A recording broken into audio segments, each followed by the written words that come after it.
లేదయ్యా, నువ్వు చిన్న హెల్ప్ చేయి, నీ రూపాన్ని నాకు ఇవ్వు కాసేపు. విష్ణుమూర్తిని అడిగాడు. ఆ రూపం కనుక ఇస్తే ఈ రూపంతో నేను స్వయంవరానికి వెళ్తాను. విష్ణువే ఆయనకి భర్త అవుతాడని నారదుడిగా చెప్పింది. ఇప్పుడు విష్ణు రూపాన్ని ధరించేశాడుగా, ఆమె విష్ణువే అనుకొని నన్ను వరిస్తుంది అని అనుకున్నాను.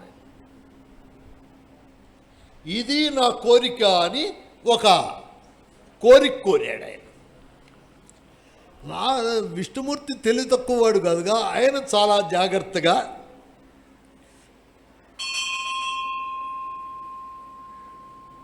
సరే అట్లాగే అన్నాడు. అట్లాగే ఇస్తాలేవయ్యా అన్నాడు. ఏవో ఆయనకు ఉండేటువంటి పట్టు పీతాంబరాలు శంకు చక్రాలు ఏవో కొన్ని ఇచ్చాడు. ఇచ్చేం చేశాడు ఆయన తెలివిగా నారదుడు? భిషగ్వరో యథార్థస్య యతః ప్రియతరోసిమే స్వరూపమనుగృహ్య తిరోధానం జగామసః. ఆయన హరే ముఖం, ఈ హరి అనే పదానికి కోతి అని అర్థం.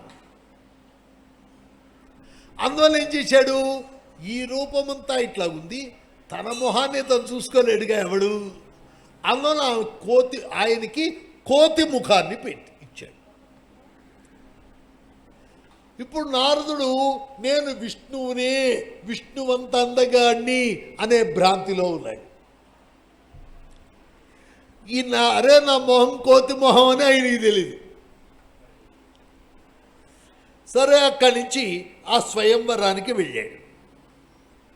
అబ్బో ఆ స్వయంవరం చాలా శోభాయమానంగా అటు ఇటు రాజకుమారులు చాలా మంది వచ్చారు. అందరూ చాలా చాలా అందగాళ్ళు. వాళ్ళందరికీ ఈ ముఖం కనబడుతుందిగా, ఈ నారదుడి యొక్క మొహం కోతి మొహం వేసుకొచ్చాడని వాళ్ళు నవ్వుతున్నారు.